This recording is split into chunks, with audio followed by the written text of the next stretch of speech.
모세가 돌이켜 산에서 내려오는데 두 증거판이 그의 손에 있고 그 판의 양쪽 이쪽 저쪽에 글자가 있으니 그 판은 하나님이 만드신 것이요 글자는 하나님이 쓰셔서 판에 새기신 것이더라.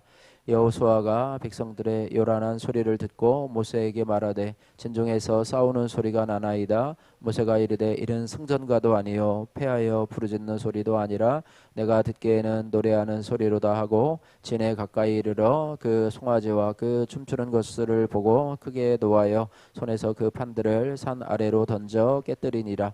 모세가 그들이 만든 송아지를 가져다가 불살라 부수어 가루를 만들어 물에 뿌려 이스라엘 자손에게 마시게 하니라. 모세가 아론에게 이르되 이 백성이 당신에게 어떻게 하였길래 당신이 그들을 큰 죄에 빠지게 하였느냐. 아론이 이르되 내 주여 노하지 마소서. 이 백성의 악함을 당신이 아시나이다. 그들이 내게 말하기를 우리를 위하여 우리를 인도할 신을 만들라. 이 모세 곧 우리를 애굽 땅에서 인도하여 낸 사람은 어찌 되었는지 알 수 없노라 하기에 내가 그들에게 이르기를 금이 있는 자는 빼내라 한즉 그들이 그것을 내게로 가져왔기로 내가 불에 던졌더니 이 송아지가 나왔나이다.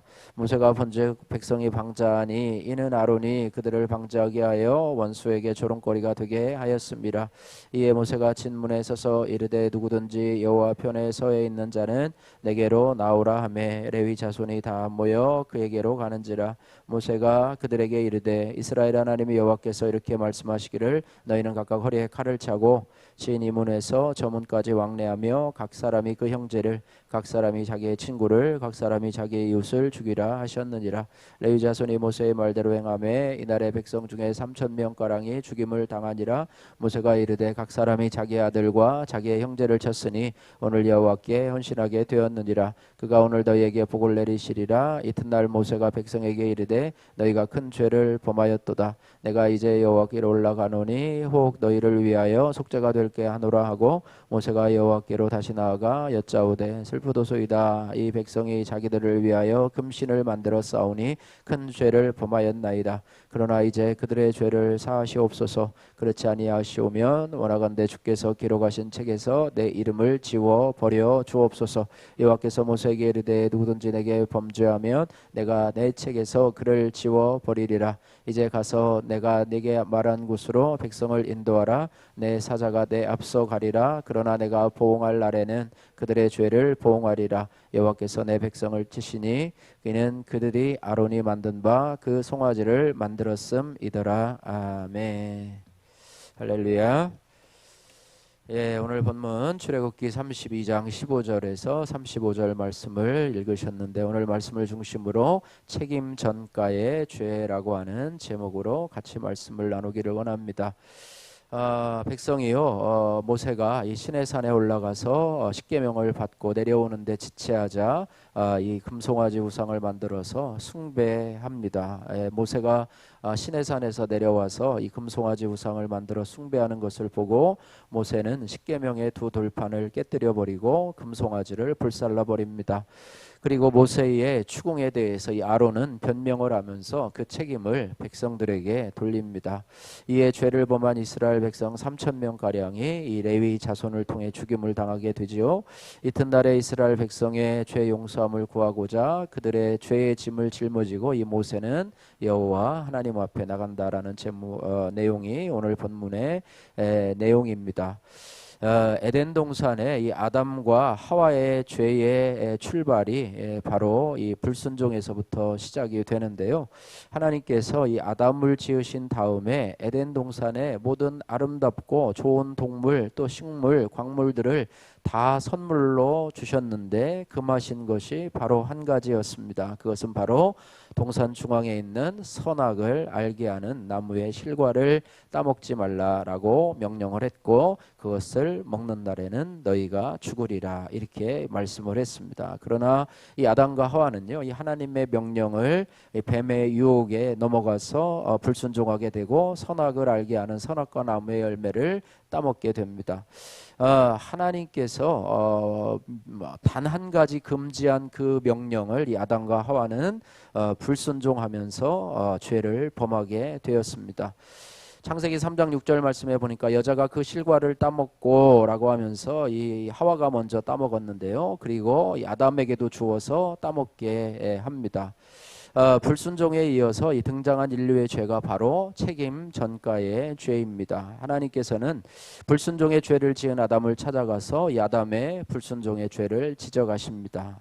내가 너더러 먹지 말라 명한 그 나무 실과를 내가 먹었느냐라고 하나님께서 그렇게 말씀을 하시는데요. 이 아담은 자기가 지은 불순종의 죄를 인정하고 제가 따먹었습니다. 제가 하나님 앞에 죄를 지었습니다. 제가 하나님이 명하신 그 말씀에 불순종했습니다라고 그렇게 고백을 했으면 아마 상황이 더 달라지지 않았을까 이렇게 생각이 되는데요.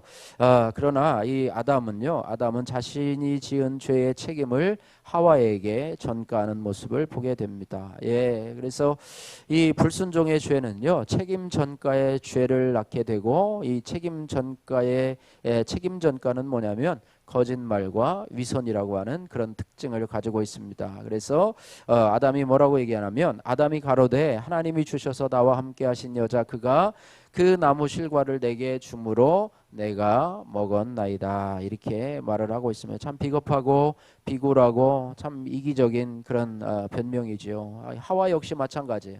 하나님이 이렇게 하와에게도 얘기를 하자, 여호와 하나님이 여자에게 이르시되 내가 어찌하여 이렇게 하였느냐, 여자가 가로되 뱀이 나를 꿰어서 내가 먹었나이다, 이렇게 이야기를 합니다. 여자도 마찬가지로 하와처럼 아담처럼 역시 비겁하고 간교한 것입니다. 죄는요, 책임 전가라고 하는 거예요. 책임 전가는 그것을 어떻게 보면 뭐 공돌리기라고도 요즘에 그렇게 얘기를 하는데요.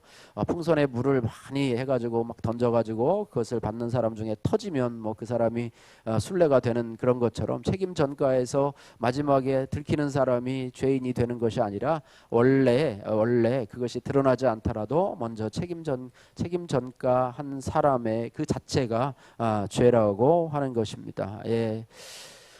모두가 내 탓이라고 솔직하게 인정하고 고백하는 것이 죄에서 벗어나는 길인데요. 사람들은 그 길을 걷지 못하고요, 자기가 지은 죄의 책임을 다른 사람들에게 넘기듯이 전가함으로써 더 큰 죄에 빠지게 되는 것, 그래서 책임 전가도 죄라고 하는 사실을 우리가 알 수가 있습니다. 오늘 본문에 이 모세의 질책에 대해서요, 이 아론은 변명으로 일관을 합니다. 만약에 아론이 내가 잘못했습니다, 내가 이 백성들을 잘못 인도해서 그들이 나를 인도할 신을 만들라고 했을 때 하나님이 계시는데 너희가 무슨 형상을 만들어서 이렇게 다른 신을 만들려고 하느냐라고 꾸짖고 책망을 했으면 그렇게 했을 건데, 그들의 말대로 이 아론이 이 금고리를 받아가지고 송아지 형상을 깎아 만들어서 그들이 그것을 마치 하나님처럼 우상 숭배하는 죄를 방조한 그런 죄를 인정을 했다고 하면 아마 상황이 달라졌을 것입니다. 그런데 아론은 그렇게 하지 않는 그런 모습을 보게 됩니다. 진노하는 모세 앞에서 마음을 찢기보다는 그 노를 잠시 누그러뜨리려고만 하고 자신의 약함과 무능함과 불신앙을 자백하는 대신에 이스라엘 백성들이 악해서 그렇다, 이스라엘 백성들이 타락해서 그렇다, 이스라엘 백성들이 부패해서 그렇다라고 하면서 이스라엘 백성들에게 책임을 전가하는 그런 모습을 보게 됩니다. 아론은 이 모세 다음의 지도자 아닙니까? 그런데도 불구하고 이 부패하고 타락하고 무지한 백성들에게 하나님의 올바른 뜻을 전달하자. 우상 숭배는 죄다, 하나님은 이 우상 안에 갇힐 수가 없다, 하나님은 금송아지가 아니다 라고 분명하게 이야기하지 않고 백성들의 부패한 요구를 들어줌으로 인해서 사람들의 기쁨을 구한 것입니다. 갈라디아서 1장 10절 말씀에 바울은 이렇게 기록하죠. 이제 내가 사람들에게 좋게 하랴 하나님께 좋게 하랴 사람들에게 기쁨을 구하랴, 내가 지금까지 사람들의 기쁨을 구하였더라면 그리스도의 종이 아니니라 이렇게 말해요. 물론 사람의 마음을 상하지 않게 하고 상처를 주지 않고 그 요구에 거절하지 않는 것도 중요하고요. 요즘은 그것을 배려라고 이야기도 하고 또 상대방의 입장에 선다고 이야기를 하면서 그것이 마치 좋은 인격의 대명사처럼 이야기를 하지만 그러나 아닌 것은 아니라고 하는 거예요. 분명히 하나님의 뜻이 아닐 때는 그것을 아니라고 해야지 그래 하고 언제까지 우쭈쭈 하면서 뭐 잘했어요, 뭐 하고 싶은 대로 하세요, 원하는 대로 하세요, 뭐 이렇게 한다고 해서 그 사람에게 유익되는 것이 아니라고 하는 것입니다. 우상 숭배는 죄라고 하는 것, 우상을 만드는 것은 죄라고 하는 것, 우상을 통해서 이 하나님이 그곳에 갇혀 있을 수 없다라고 하는 것을 분명히 가르치면서 그 백성들의 요구가 아무리 거센다 할지라도 아론은 그 반대를 정면으로 막아서 그들이 우상을 만들고 또 우상을 숭배하는 죄를 범치 않도록 막아야 할 리더로서의 책임이 있는데 그 책임을 감당하지 못하고 지금에서야 그 책임의 죄를 백성들에게 책임 전가하는 그런 비겁한 모습을 보이고 있는 것이죠.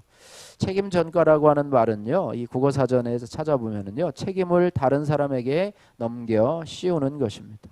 쉽게 말하면 남 탓을 하는 것이죠. 떠넘기기를 하는 것이고요. 어떠한 사건이나 사고에서 요즘도 정치권이나 뉴스를 보면은 이런 책임 전가가 너무 많잖아요. 그죠? 그런 걸 보면서 어떤 책임에 대해서요, 사고에 대해서 책임자가 스스로 그 책임을 다하지 않고 타인에게 그 책임을 떠넘기는 것, 이것은 이 아담과 하와의 죄로부터 시작해서 오늘날도 만연하는 그런 죄입니다. 일상생활에서 매우 흔한 행동이고요. 대부분 갈등이 여기에서부터 시작이 되지요.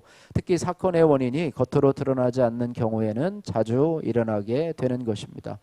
또한 자신에게 주어진 어떠한 임무를요, 자기가 안 하고 타인에게 미루는 것도 여기에게 속한다고 볼 수가 있습니다. 조직 사회에서요, 상급자가 자신에게 맡겨진 일을 자기가 하지 않고 하급자에게 그 일을 다 떠넘기는 경우가 책임 전가라고 볼 수가 있고요.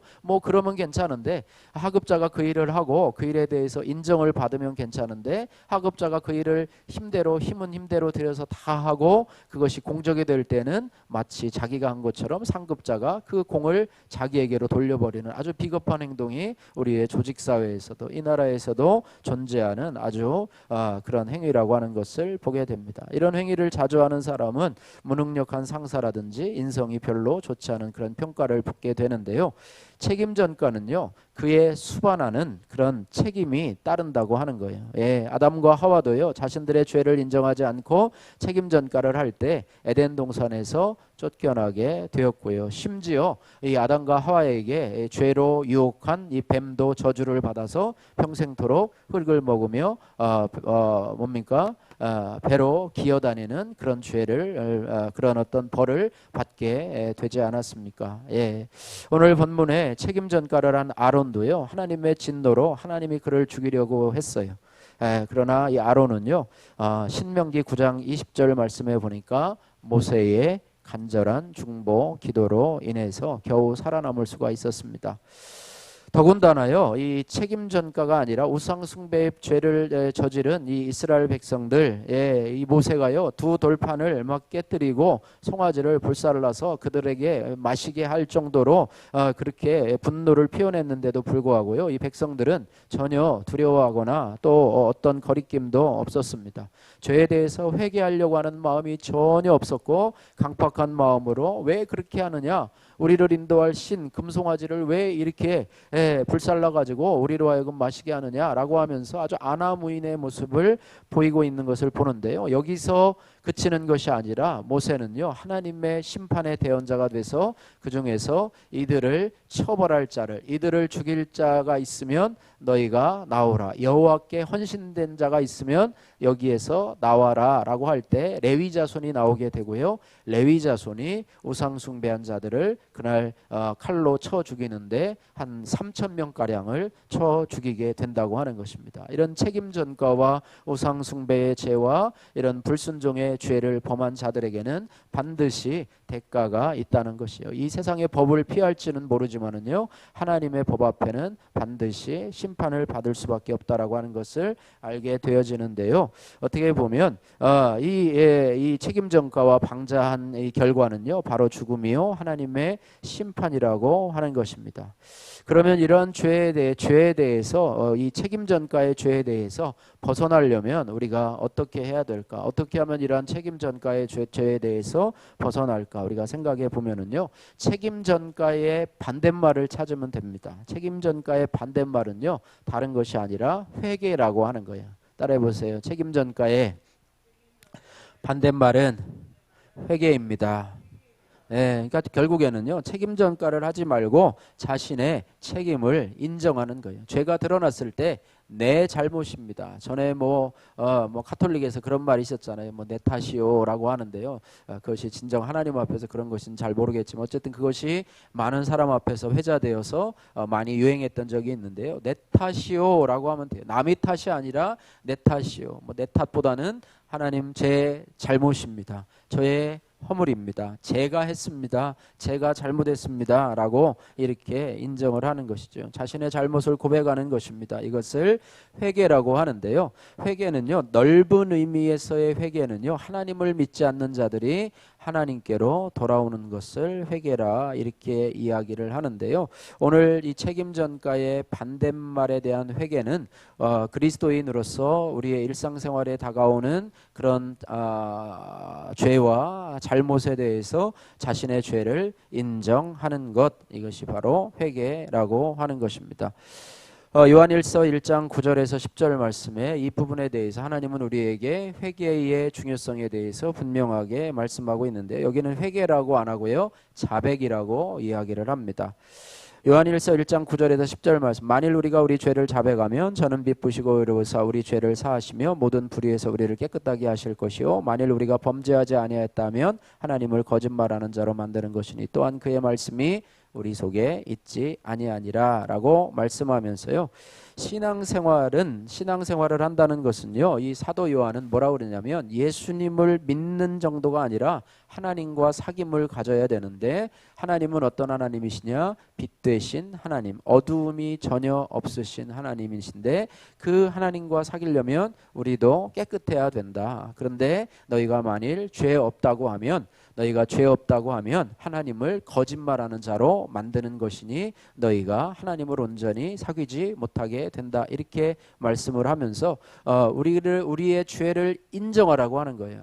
나는 예수님의 보혈로 내가 정결하게 씻었으니까 나는 지금부터 무슨 죄를 범해도 나의 죄는 인정되지 않아 라고 하면서 이런 구원파와 같은 어떤 그런 모습이 아니고요. 우리는 날마다 우리는요, 의롭다 함을 얻은 죄인이에요. 우리는 의롭다 함을 얻은 죄인이에요. 오늘날도 날마다 우리는 죄를 범하고 살아가는 사람입니다. 그래서 하나님이 우리에게 말씀하신 것은 뭐냐면, 왜 자백하고 회개하라고 하냐면 그것을 가지고 하나님이 심판하려고 하고 우리를 책망하려고 하고 우리에게 벌을 주려고 하는 것이 아니라 용서해 주시려고, 할렐루야, 깨끗하게 하여 주시려고. 우리가 자백을 하고 회개를 하지 못하는 이유는요, 벌 받을까봐 두려워서, 그죠? 아이들이 부모님 몰래 부모님이 귀중히 여기는 그런 화병을 깨뜨렸어요. 누가 깨뜨렸니? 라고 하면 숨겨요. 왜냐하면 혼날까봐 그러는데요, 하나님은 혼내려고 그러는 것이 아니라 용서해 주시려고, 또 하나님과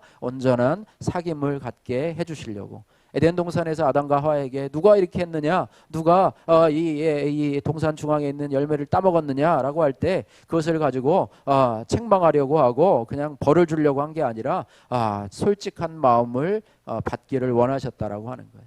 그래서 우리가 하나님 앞에 나갈 때도요, 하나님 앞에 해야 되는데 그 자신의 죄를 어떻게 발견할 수가 있는가, 자신의 죄를 어떻게 발견할 수 있는가, 그것은 하나님의 말씀을 통해서라고 하는 것입니다. 하나님의 말씀을 통해서 우리의 죄를 발견하게 되는데, 이때에도 역시 우리가요, 하나님의 말씀을 들을 때 책임 습관식으로 들으면 안 돼요. 내가 이 말씀을 들을 때 이거는 누구한테 하는 얘기야? 우리 남편에게 우리 남편이죠. 저 얘기를 들어야 되는데 우리 아들이 들어야 되는데 옆집 아무개 권사가 들어야 되는데 이런 말이 아니라 자기 자신에게 적용해야 돼요.